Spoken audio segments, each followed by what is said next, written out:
Okay, next topic है हमारा Nernst heat theorem and third law of thermodynamics. Last topic है हमारा इस यूनिट का। तो इसके स्टेटमेंट आते हैं, सिर्फ स्टेटमेंट आएगा और इसका मैथमेटिकल फॉर्म आएगा। तो इतना सब कुछ हमें नहीं पढ़ना है, बस ये जो बोल्ड किया हुआ है इसके 3 स्टेटमेंट है, मतलब 3 टाइप के स्टेटमेंट है, सेम ही है सबका मतलब, बस वो पढ़ना है। तो पहला तो आपको यहाँ से करना है, इस थ्योरम के अकॉर्डिंग, इसके अनुसार परम शून्य ताप पर संघनित तंत्र की सभी अभिक्रियाएं तंत्र की एंट्रोपी में बिना परिवर्तन किए अग्रसर होती है। इंग्लिश में भी यही पता चल जाएगा। At absolute null point, all reactions proceed without change in the value of total entropy of the system।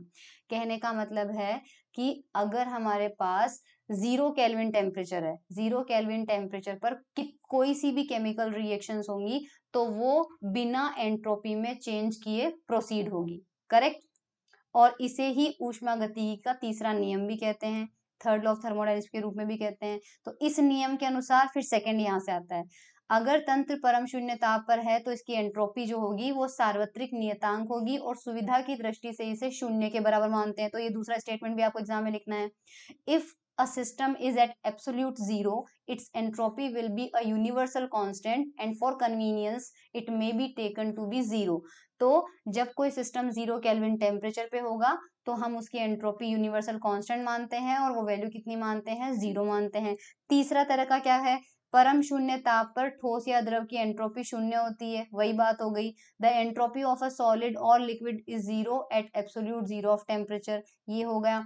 एक और इसका स्टेटमेंट आता है, प्रत्येक तंत्र की एंट्रोपी परिमित और धनात्मक होती है लेकिन परम शून्य ताप पर एंट्रोपी 0 हो जाती है और शुद्ध क्रिस्टलीय पदार्थों के लिए तो निश्चित ही एंट्रोपी का मान 0 होता है। यानी कि every system has a finite and positive entropy. Her system की एंट्रोपी परिमित यानी फाइनाइट होती है और पॉजिटिव होती है, लेकिन अगर 0 केल्विन टेम्परेचर की बात करें तो वो 0 हो जाती है और प्योर सब्सटेंस के लिए तो 0 होती ही होती है। तो ये 4-5 जो है हमारे पास,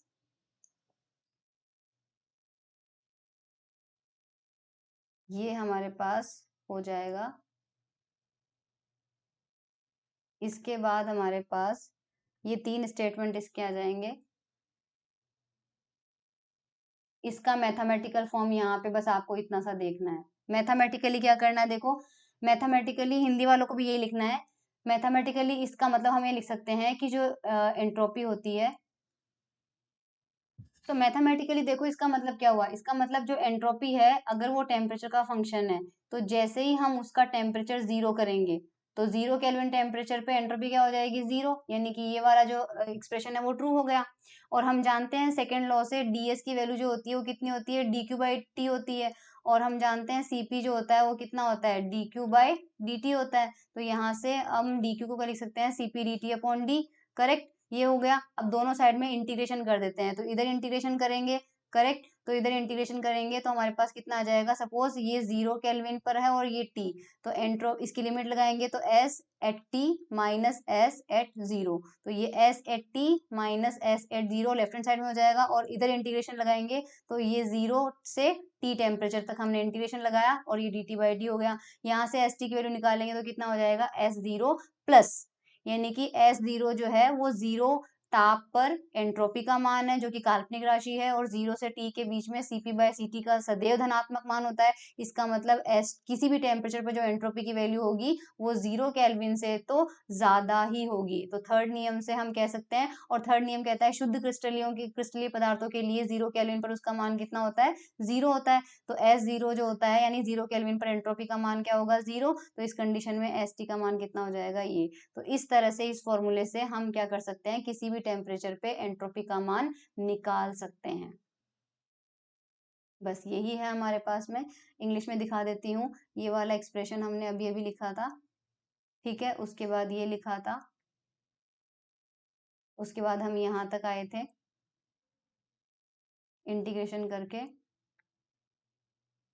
उसके बाद यहाँ तक आए थे,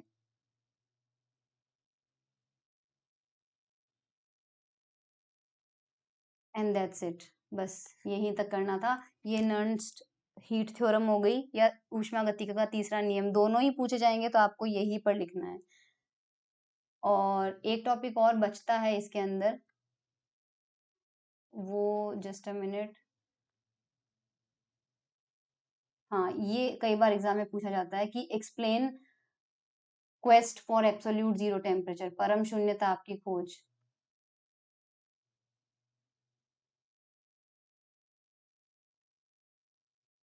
ये quest for absolute zero temperature, तो ये बस ये पैराग्राफ ही याद करना है, इसमें समझने लायक कोई चीज नहीं है। ये देखो आप, इसमें बस आपको पढ़ना है 1925 से पहले 4 केल्विन ताप से कम ताप प्राप्त करने की केवल एक विधि थी, जिसमें द्रव हीलियम का कम प्रेशर पर वेपराइजेशन करके इसका ताप कम किया जाता था। इस विधि से 0.4 केल्विन ताप मिला। उसके बाद 1933-34 में डिबाई आए, और डिबाई ने क्या किया, अणुचुंबकीय लवणों का न्यून ताप पर दोष विचूपन किया, जिससे कि 0.003 प्राप्त हुआ, थोड़ा और कम हो गया। ठीक है, लेकिन इस ड्यूरेशन में, इस वाली विधि में उन्होंने परमाणुओं के इलेक्ट्रॉनों का इस्तेमाल किया, नाभिकों का नहीं। 1950-60 में क्या हुआ, जिसमें विधि तो यही थी, मेथड तो यही था, पर इलेक्ट्रॉनों की बजाय नाभिक का इस्तेमाल किया। जब नाभिक का इस्तेमाल किया तो टेम्परेचर कितना मिला, 0.01 केल्विन कोटि का मिल गया। ठीक है, और तांबे के नाभिकों का जब किया, पहले नाभिकों का जब किया था तो तांबे के नाभिकों का यूज किया, तांबे के नाभिकों का यूज किया तो पहले 0.02 केल्विन ताप पर तांबे के नाभिकों में क्या किया था कि पहले इलेक्ट्रॉन का यूज करके 0.02 टेम्परेचर प्राप्त कर लिया, ताप तक तो इलेक्ट्रॉन विचुंबकन द्वारा शीतलित कर दिया। उसके बाद नाभिकीय चुंबकन विचुंबकन किया तो 1.2 इंटू 10⁶ केल्विन ताप तक मिल गए। यानी कि पहले इलेक्ट्रॉन की प्रॉपर्टी का यूज करके 0.02 तक आ गए, फिर नाभिक वाली प्रॉपर्टी का यूज करके 10⁻⁻6 1.2 माइक्रो केल्विन ताप तक पता कर लिया। और अभी तक इससे कम ताप प्राप्त करना संभव नहीं हो पाया है, लेकिन पहुंचने के प्रयास जारी हैं। और उसी तरह से ये देख लीजिए, यहाँ से यहाँ तक, यहाँ से यहाँ तक जो मैंने बताया था, एग्जाम में आता है explain the quest for absolute zero temperature, मतलब कहने का यही मतलब है कि अभी भी हमारा एक्सपेरिमेंट जारी है, हम कम से कम टेम्परेचर जो है वो प्राप्त करना चाहते हैं। सो दैट्स इट, हमारी ये यूनिट जो है वो कंप्लीट होती है।